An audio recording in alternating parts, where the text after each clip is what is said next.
Hello. जय हिंद। जय हिंद मेरे भाई, छोटे छोटे भाई, बंधु, दोस्त, यार, है ना।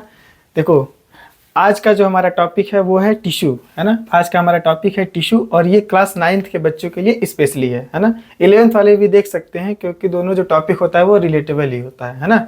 11th वाले देखेंगे तो उन्हें भी समझ में आएगा, 9th वाले देखेंगे उन्हें भी समझ आएगा। किसी भी क्लास के हो आप इस टॉपिक को देख सकते हो। और एक और बात, ये जो हम स्टार्ट करने जा रहे हैं भाई, भगाएंगे नहीं, एकदम बेसिक से लेके एकदम अच्छे लेवल तक सब कुछ बताएंगे, एक एक चीज समझाएंगे, सब कुछ समझ में आएगा। इसलिए एकदम अगर खत्म आदमी कोई होगा ना, एकदम कोई ऐसा बच्चा जिसको कुछ भी नहीं पता, उसे भी ये लेक्चर समझ में आएगा बहुत बढ़िया से। ठीक, एकदम बेसिक से देखना भाई। इस चैप्टर को हम लोग स्टार्ट करते हैं। ये सेकंड चैप्टर आता है बायो का। इसके पहले जो हम लोग पहला चैप्टर पढ़ते हैं वो है हमारा cell the unit of life. Chapter का नाम भाई क्या था? इसके पहले वाला चैप्टर क्या है अपना? Cell the unit of life. Cell the unit of life, है ना। ये अपना चैप्टर था। ये क्या बोल रहा है? Cell is the unit of life. या हम लोग सेल का डेफिनेशन, ए भाई भाई सुन सुन सुन, सेल का डेफिनेशन तो याद होता ना यार। ये तो बायो वालों को नींद में भी बोलने आना चाहिए क्या? Cell is the structural and functional unit of life. ठीक, सेल को हम लोग क्या बोलते हैं? It is structural, it is structural and functional unit of life. Structural and functional unit of life. देखो भाई, सेल क्या है? Cell is the structural and functional unit of life. यहां तक तो हम लोग जानते हैं, और तुम लोग को ही पता ही होगा भाई कि स्ट्रक्चरल और फंक्शनल यूनिट जो होता है अपने जिंदगी का, वो क्या होता है? सेल होता है। क्यों बोलते हैं भाई? क्योंकि एक सेल से ही मिल करके अपना पूरा बॉडी बनता है। छोटे छोटे छोटे छोटे हजारों करोड़ों लाखों अरबों सेल से मिल करके अपना पूरा बॉडी बनता है। ठीक, लेकिन ये जो सेल्स होते हैं ना, ये आपस में एग्रीगेट होते हैं ना। ये सेल्स आपस में एग्रीगेट होके क्या बनाएंगे? एक टिश्यू बनाएंगे। वहां पे आएंगे ना, ऐसे समझना दोस्त। ठीक है, ये मान लो, ध्यान से देखना इधर। ये क्या है अपना ना, एक बढ़िया सा दोस्त है मेरा, मित्र, भाई, यार, जो भी बोलो, है ना। ये एक आदमी है, इधर दिखा दो, है ना। ये मान लो कि एक आदमी है, ठीक है। इसका नाम मेरा बहुत ही प्यारा दोस्त है ना। इसका नाम रख देते हैं भाई, है ना। इसका नाम है मंगरुआ। मंगरू मेरा बहुत ही खास मित्र है। इसको हम हर जगह यूज करते रहते हैं, है ना। ये है मंगरू। ये जो मंगरू है ना, एक एक क्या है? ये पूरा इसका जो बॉडी है वो क्या है? ये एक ऑर्गेनिज्म है। क्या हम लोग इसको ऑर्गेनिज्म बोल सकते हैं? बोलो हाँ गुरुजी, जी गुरुजी। ये अपना क्या है? एक ऑर्गेनिज्म है। अच्छा, इसका बॉडी किस किस चीज से मिलकर बना है भाई? ज्यादा पतला कर रही है ना। फिर भी देखो, इसका जो पूरा बॉडी है वो किस चीज, किन किन चीजों से मिलकर बना होगा? ध्यान से समझना, है ना। इसके अंदर भाई बहुत तरह के सिस्टम चल रहे हैं। जैसे मान लो लंग्स को इंक्लूड कर लिया ना। एक ऐसे एग्जांपल थोड़ा सा दिखा देते हैं ताकि तुम्हें याद रहे, है ना। देखो, लंग्स और उसके साथ बहुत सारी चीजें मिल करके एक सिस्टम बनाती हैं, है ना। ये मान लो लंग्स है। लंग्स मिल करके जो सिस्टम बनाती हैं वो क्या बनता है? अपना रेस्पिरेटरी सिस्टम, है ना। ये मान लो लंग्स है, और इसके साथ और भी चीजें मिल करके क्या बनाएंगी? Respiratory system. ये क्या बना? Respiratory system. और क्या क्या सिस्टम हो सकता है भाई? एकदम समझ लो। मान लो इसके अंदर हार्ट होगा ही भाई, ये अपना, है ना। हार्ट तो होगा ही। ये क्या है? इसका हार्ट है, मान लो, जस्ट इमेजिन। तो हार्ट होगा, तो हार्ट और भी ब्लड वेसल्स, ये सारे मिलकर के इसके अंदर कौन सा सिस्टम चलाएंगे? सर्कुलेटरी सिस्टम होगा। Circulatory system. अच्छा, और भी एक ले लो, कोई भी, है ना। मान लो किडनी बना दिया इसका भाई का, मेरे, है ना। ये मान लो इसका किडनी है, और इसका किडनी और भी इसके साथ बहुत सारी चीज़ें मिलकी, वो क्या है? किडनी लंग्स हमारा बराबर में हो जाए भाई, है ना। ये किडनी है, और यहाँ पे मान लो ये क्या है? किडनी। तो किडनी और भी इसके साथ चीज़ें मिल करके क्या बनाती हैं? एक्सक्रीटरी सिस्टम बनाता है ना। एक्सक्रीटरी सिस्टम बनाएगा। और एक और ले लो, है ना। ये मान लो एक कोई भी एंडोक्राइन ग्लैंड ले लिया, और ये बना हाइपोथैलेमस। मान लो ये क्या है अपना? हाइपोथैलेमस। ये इसके अंदर क्या रन करेगा, एंडोक्राइन सिस्टम। कहने का मतलब ये है भाई, है ना, कि इसका जो पूरा बॉडी है, पूरा ऑर्गेनिज्म है ना, ये एक सिस्टम पे चलता है। जैसे कि मान लो रेस्पिरेटरी सिस्टम हुआ, सर्कुलेटरी सिस्टम हुआ, एक्सक्रेटरी सिस्टम हुआ, एंडोक्राइन सिस्टम हुआ, न्यूरोलॉजिकल सिस्टम हुआ। तो इन सारे सिस्टम मिल करके, ये सारा सिस्टम मिल करके इस एक ऑर्गेनिज्म के बॉडी को रेगुलेट करता है। ठीक, यानी कि क्या है इसके पास, अगर हम लोग इस ऑर्गेनिज्म को थोड़ा सा और छोटे छोटे टुकड़े में तोड़ दें, तो यहाँ पे जो सिस्टम होगा वो क्या होगा, ऑर्गन सिस्टम। क्या होगा, ऑर्गन सिस्टम। यानी कि ऑर्गन सिस्टम, कई सारे ऑर्गन्स एक साथ मिलकर के, मतलब ऑर्गन सिस्टम मिला करके एक ऑर्गेनिज्म को रेगुलेट करते हैं। अब अगर ऑर्गन सिस्टम को हम लोग और तोड़ें, तो जैसे यहाँ पे हम दिखाए हैं, ये मान लो हार्ट है, हार्ट के साथ ब्लड वेसल्स मिल करके, टिश्यूज, इस सारे मिल करके क्या बनाएंगे, सर्कुलेटरी सिस्टम, जिसमें पूरा ब्लड रन करता है। तो ये सारे सर्कुलेटरी सिस्टम को रेगुलेट करते हैं, समझ रहे हो। उसी तरह से लंग्स है, उसी तरह से अपना किडनी है, या फिर एंडोक्राइन सिस्टम है, सब मिल करके ऐसे एक साथ काम करते हैं। तो अगर हम लोग इनको तोड़ दें, तो ये किन किन चीज़ों से मिलके बना है, हार्ट क्या है, एक ऑर्गन है। तो जब हम लोग इसके नीचे आते हैं भाई मेरे, है ना, तो क्या होता है, अपना ऑर्गन होता है। यानी कि सारे ऑर्गन से मिल करके क्या बनते हैं, ऑर्गन सिस्टम। ऑर्गन सिस्टम से मिलकर क्या बनेगा, ऑर्गेनिज्म। अब ऑर्गन को और तोड़ दो, इसको और छोटा कर दो। ऑर्गन किन चीज़ों से मिलकर बनता है, टिश्यू से।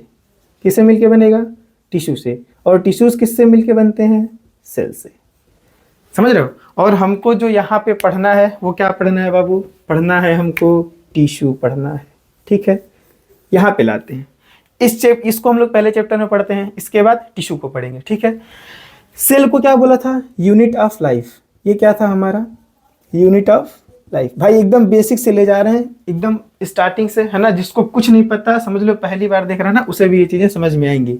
सेल क्या है, यूनिट ऑफ लाइफ। यानी कि इसी सेल से ये पूरा बॉडी बना होगा। ये पूरा जो ऑर्गेनिज्म है, जो मेरा मंगरू भाई है ना, ये एक एक सेल से ही मिलकर बना होगा, समझ रहे हो। तो यानी कि सेल से बना, लेकिन क्या सेल से डायरेक्टली बना, ना ना ना ना ना। ये सेल से क्या बने, सेल आपस में ग्रुपिंग किए, ग्रुप करके टिश्यू बनाए, टिश्यू से मिल करके ऑर्गन बना, ऑर्गन से मिल करके ऑर्गन सिस्टम बना, और ऑर्गन सिस्टम से मिल करके एक कंप्लीट ऑर्गेनिज्म बन जाता है। यानी कि क्या हम लोग इसमें मोटी मोटा ना ग्रुप ऑफ सेल बोल सकते हैं, है ना। किसी को कोई दिक्कत, ये क्या है, ग्रुप ऑफ सेल्स, है ना। ग्रुप ऑफ सेल जब मिल जाते हैं एक साथ, तो उसे हम लोग क्या बोलते हैं, टिश्यू बोलते हैं। यहाँ तक कोई दिक्कत भाई नहीं, आ जाओ भाई। तो यहाँ पे हम लोग क्या समझेंगे कि टिश्यू होता क्या है। ठीक, ध्यान से समझना भाई। क्लास 9th में एनिमल टिश्यू, प्लांट टिश्यू दोनों एक साथ पढ़ाते हैं। अभी हम लोग प्लांट टिश्यू का बात कर रहे हैं। ठीक है, पहले प्लांट टिश्यू को देखेंगे। तो यहाँ पे अगर हम लोग बात करें किसका, टिश्यू का, कि टिश्यू क्या होता है ना। ध्यान से समझना भाई। अगर हम लोग बात करते हैं कि टिश्यू क्या होता है, एक बेसिक डेफिनेशन भाई, जिससे सबको लगभग सबको याद होता है ना। अगर हम लोग टिश्यू का बात करें, इसका एक बेसिक डेफिनेशन क्या, इसका बेसिक डेफिनेशन क्या होता है कि ग्रुप ऑफ सेल, पहली चीज है ना, सबको फुलफिल करेंगे, ध्यान से समझना भाई। Group of cell having similar structure, having similar structure to perform similar function, to perform similar function। लेकिन भाई ये तो डेफिनेशन बोलता है कि group of cell having similar structure and function, it is called as tissue. लेकिन क्या ये हर जगह फुलफिल होता है, नहीं भाई, याद रखना है ना, कहीं कहीं एक्सेप्शन आते हैं। एक्सेप्शन जिंदगी में हर जगह होता है, उसी तरह से यहाँ भी देखने को मिलता है। वो एक्सेप्शन क्या है, ध्यान से समझना भाई, है ना। एक एग्जांपल लेते हैं। जैसे हम ये कह रहे हैं कि जो ग्रुप ऑफ सेल होगा और उसका स्ट्रक्चर सेम होगा और वो सेम फंक्शन परफॉर्म करेगा, तो इसको, ये क्या, हर एक चीज को ये फुलफिल कर रहा है। इसके लिए ना एक एग्जांपल देख लेते हैं। जैसे मान लो अगर हम एक एग्जांपल ले लेते हैं कनेक्टिव टिश्यू का, है ना। एक एग्जांपल ले लो बाबू कनेक्टिव टिश्यू का। कनेक्टिव टिश्यू के अंदर क्या आता है, अपना blood. Blood is a specialized, या बोल से फ्लूइड कनेक्टिव टिश्यू।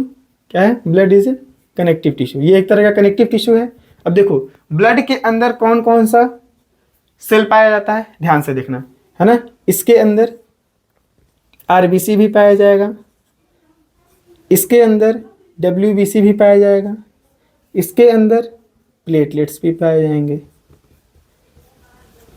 ठीक, इसके अंदर आरबीसी भी है, डब्ल्यूबीसी भी है और प्लेटलेट्स भी है। अब देखो होता क्या है, आरबीसी का बात करें है ना, अगर हम लोग इसके स्ट्रक्चर का बात करें, स्ट्रक्चर देखो और इन सभी का फंक्शन देखो। अगर हम लोग इसके स्ट्रक्चर का बात करते हैं, आरबीसी का स्ट्रक्चर कैसा होता है भाई मेरे, ध्यान से बताओ, इसका स्ट्रक्चर कैसा होता है, बाई कॉनकेव शेप का होगा। बाई कॉनकेव मतलब ऐसा दिखता है गुरु, है ना, इसका स्ट्रक्चर ऐसा होगा। ये कैसा होता है यार, इरेगुलर शेप का होता है ना, इसका कोई रेगुलर शेप नहीं होता है, ये इरेगुलर शेप का होता है, कैसे भी बना दो। प्लेटलेट्स भी ऐसा लॉन्ग, थोड़ा इलोंगेटेड होता है ना, लॉन्ग लिख लो या इलोंगेटेड लिख लो, है ना, ऐसा दिखता है। यानी कि सबका स्ट्रक्चर कैसा है, डिफरेंट है। फंक्शन देखो, आरबीसी क्या करता है, गैसेस का ट्रांसपोर्टेशन कराता है ना, transport of gases, transport of gases. ये क्या करता है, डिफेंस मैकेनिज्म में हेल्प करता है, हेल्प इन डिफेंस मैकेनिज्म। ये किस में हेल्प करता है भाई, ब्लड क्लॉटिंग में। प्लेटलेट किस में हेल्प करता है, ब्लड क्लॉटिंग में। ध्यान से देखना भाई, है ना। हम क्या बोल रहे हैं कि जो ग्रुप ऑफ सेल है ना, ग्रुप ऑफ सेल को क्या बोलेंगे, जिसका सिमिलर स्ट्रक्चर हो और सिमिलर फंक्शन को परफॉर्म करता हो, उसको हम लोग क्या बोलते हैं, टिश्यू बोलते हैं। लेकिन यहाँ पे देखो, अगर हम लोग एक एग्जांपल लेते हैं कनेक्टिव टिश्यू का, तो कनेक्टिव टिश्यू के अंदर ब्लड आता है। अब ब्लड के अंदर देखो, क्या जो ग्रुप ऑफ सेल है क्या वो सिमिलर स्ट्रक्चर है, क्या उनके सबके जो स्ट्रक्चर है वो सिमिलर, क्या हैविंग सिमिलर स्ट्रक्चर, है ना।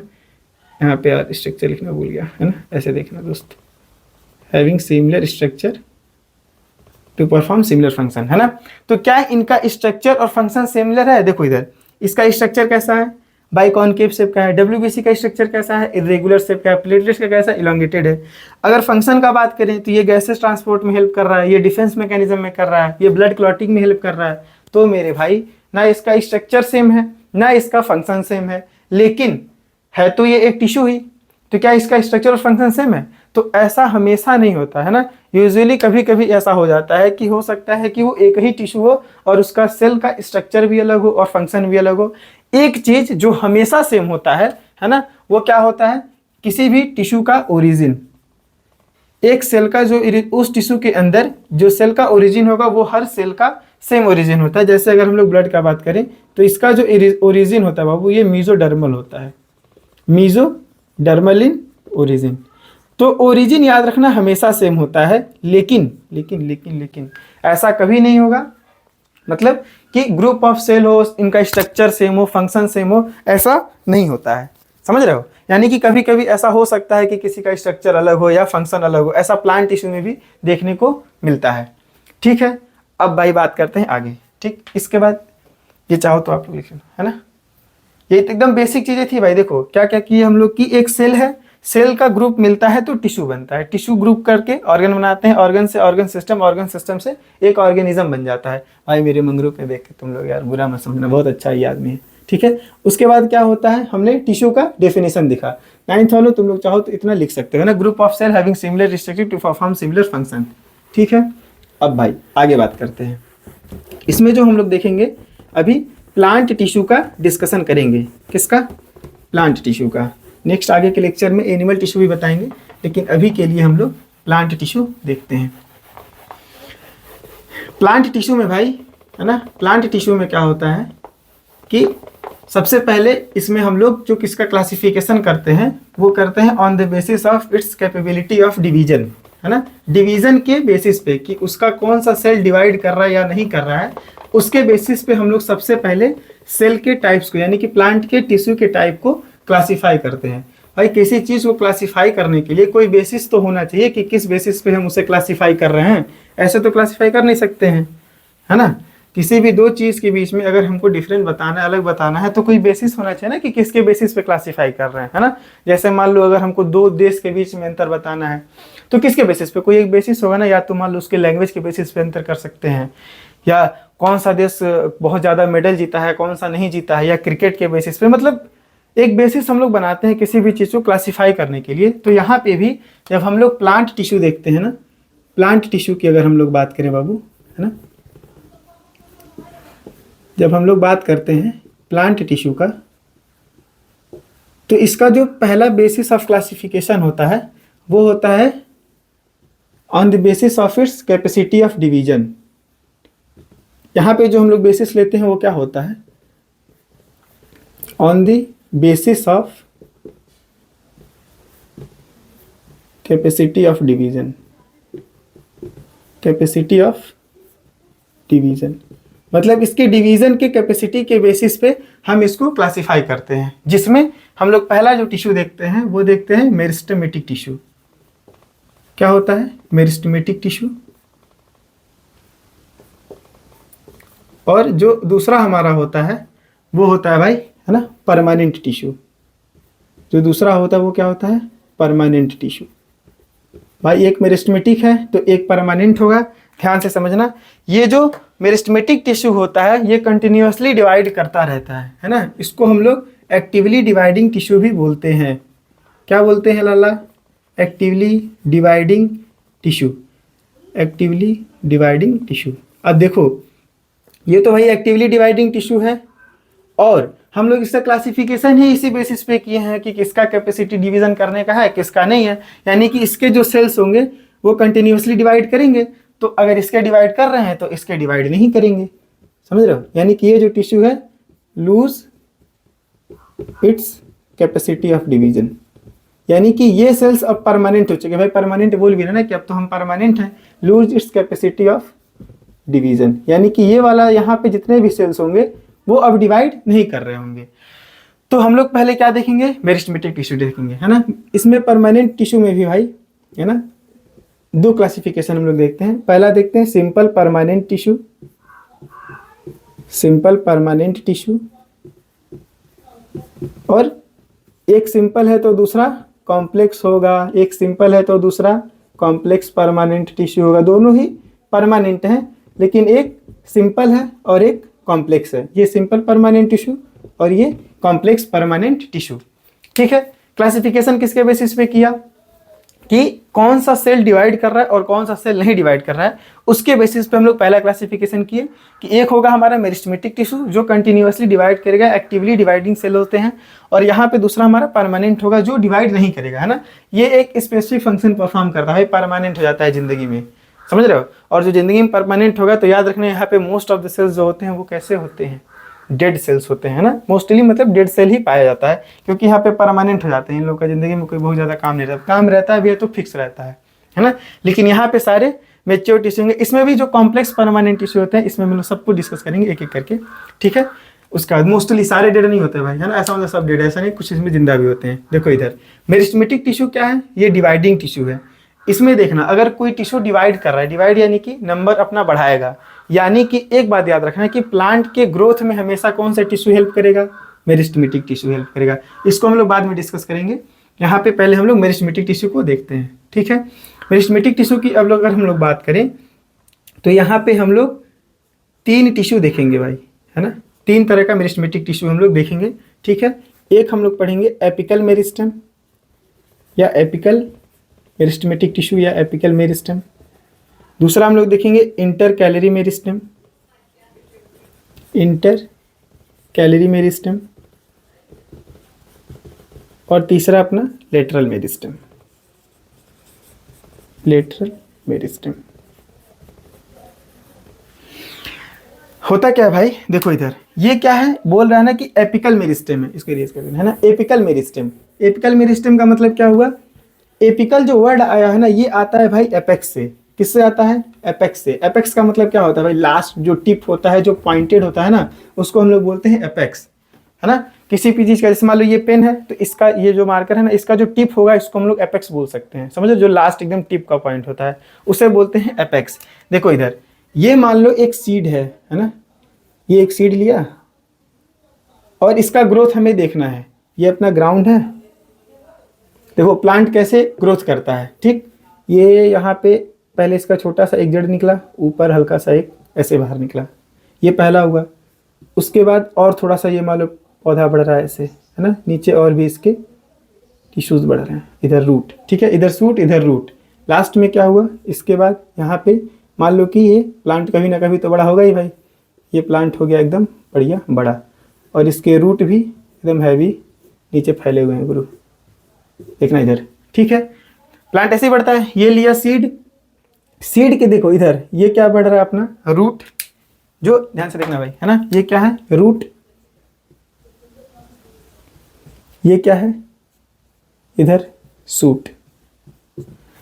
अब देखो ये क्या है एपिकल मेरी स्टेम, मैं क्या बोल रहा हूँ, ये है एपिकल मेरी स्टेम। अगर एपिकल मेरी स्टेम है तो बात हमेशा याद रखना कि ये अपेक्स पे पाया जाएगा, चाहे वो रूट के अपेक्स पे पाया जा रहा हो या सूट के अपेक्स पे पाया जा रहा हो, समझ रहे हो। अगर रूट के एपेक्स पे पाया जा रहा है तो ये जो प्लांट है, अगर ये जो मेरी स्टेम है ये इसके रूट के एपेक्स पे पाया जा रहा है, रूट के कहाँ पे पाया जा रहा है, रूट के एपेक्स पे, एपेक्स पे पाया जा रहा है तो क्या बोलेंगे एपिकल। और डिवाइडिंग टिश्यू है, यहाँ पे जो टिश्यू है वो कैसे हैं डिवाइडिंग टिश्यू है, तो रूट एपिकल मेरिस्टेम बोल सकते हैं क्या, बोलो हाँ गुरुजी, रूट एपिकल मेरिस्टेम, या फिर इसको शॉर्ट फॉर्म में राम लिख दो, कोई कष्ट की बात नहीं है।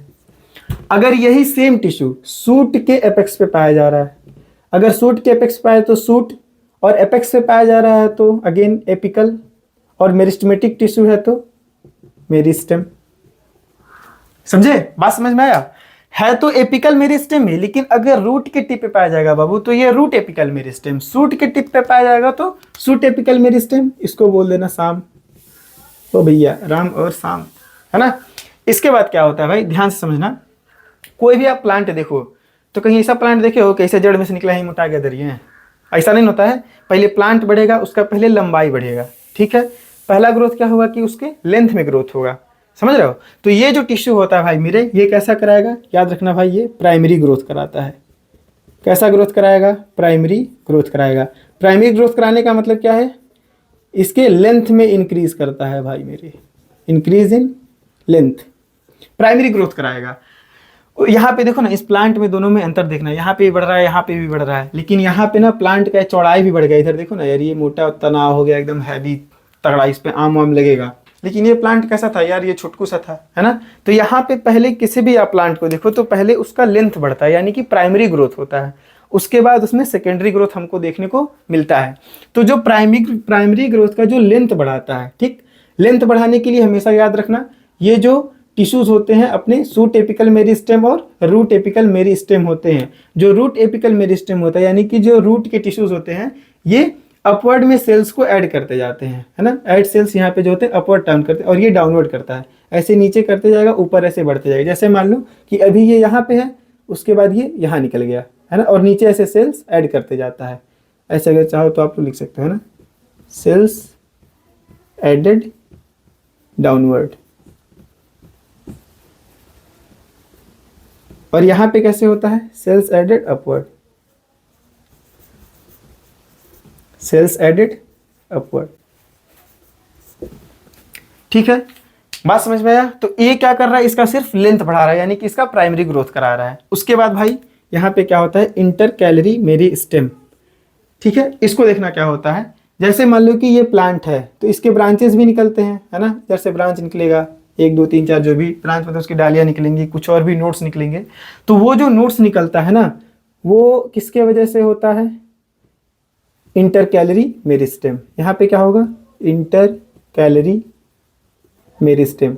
देखो एक प्लांट को ऑब्जर्व करो, जो पूरा प्लांट है ना भाई, उसका जो ग्रोथ के लिए रिस्पॉन्सिबल होगा, जहां पे भी नया ग्रोथ आपको देखने के लिए मिलेगा, याद रखना हमेशा वहां पे कौन सा टिश्यू पाया जाएगा, मेरिस्टेमेटिक टिश्यू। लेकिन पहले हम लोग बात करेंगे कि प्लांट का लंबाई बढ़ रहा है, तो लंबाई बढ़ रहा है तो कौन सा मेरिस्टेम होगा, एपिकल मेरिस्टेम होगा। अगर वो सूट के टिप पे पाया जा रहा है तो सूट एपिकल मेरिस्टेम, रूट के टिप पे पाया जाएगा तो रूट एपिकल मेरिस्टेम।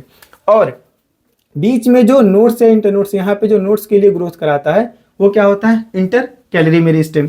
तीसरा क्या है अपना, लेटरल मेरिस्टेम। लेटरल मेरिस्टेम का भाई याद रखना, लेटरल का मतलब क्या होता है, इधर साइडवेज का ग्रोथ, है ना, ये जो साइड में इसका चौड़ाई बढ़ता है ना, कैम्बियम का जो ग्रोथ होता है वो किसके वजह से होता है, लेटरल मेरिस्टेम के वजह से होता है। लंबाई बढ़ा लिए, उसके ब्रांचेस को निकाल लिए और तना भी बना लिए। तीनों टिश्यू के लिए, तीनों जो ग्रोथ होता है उसके लिए रिस्पॉन्सिबल कौन सा होता है भाई, यही तीनों होते हैं, apical meristem, inter calorie meristem और लेटरल मेरिस्टेम। समझ रहे हो।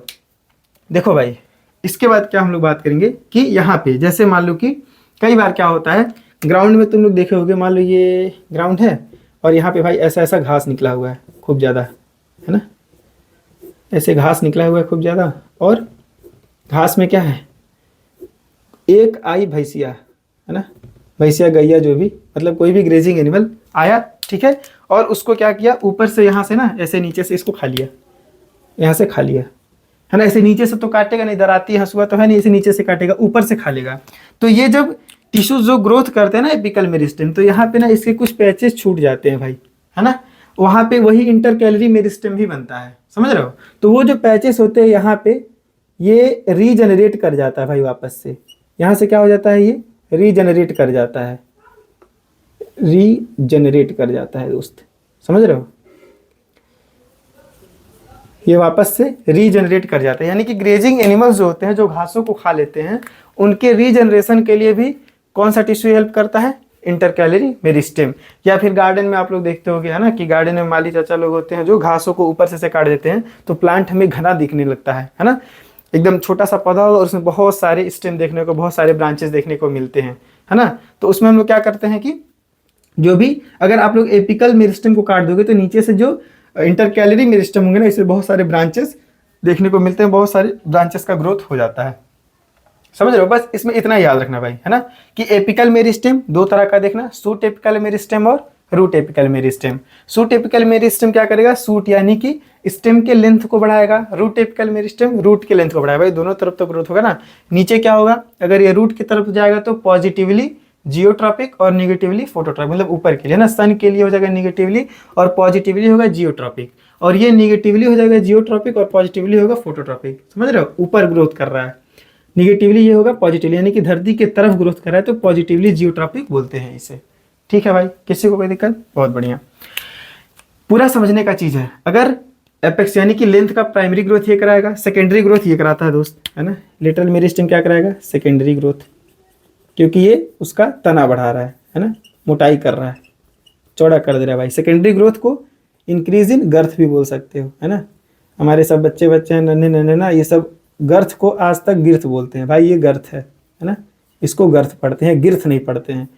GIRTH गर्थ होता है, गिर्थ नहीं होता है।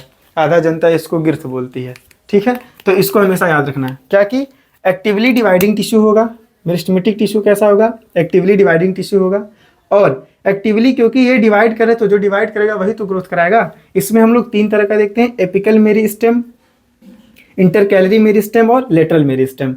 एपिकल मेरिस्टेम हमेशा प्राइमरी ग्रोथ के लिए रिस्पॉन्सिबल होता है। अगर वो सूट के लेंथ को बढ़ा रहा है तो सूट एपिकल मेरिस्टेम, अगर वो रूट के लेंथ को बढ़ा रहा है तो रूट एपिकल मेरिस्टेम। और इंटरकैलरी मेरिस्टेम नोड्स और इंटरनोड्स की ग्रोथ के लिए हेल्प करता है। और जो अपना लेटरल मेरिस्टेम होता है, ये लेटरल है ना, तो जाहिर सी बात है चौड़ाई बढ़ाएगा।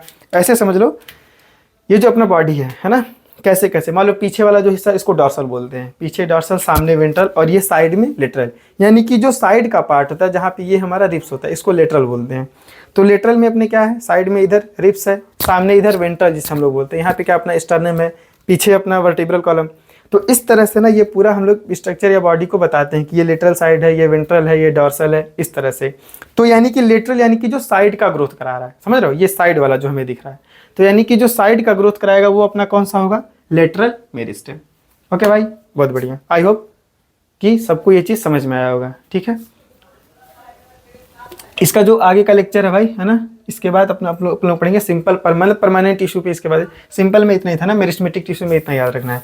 इसके बाद हम लोग पढ़ेंगे परमानेंट टिश्यू, वो नेक्स्ट लेक्चर में। Okay, thank you.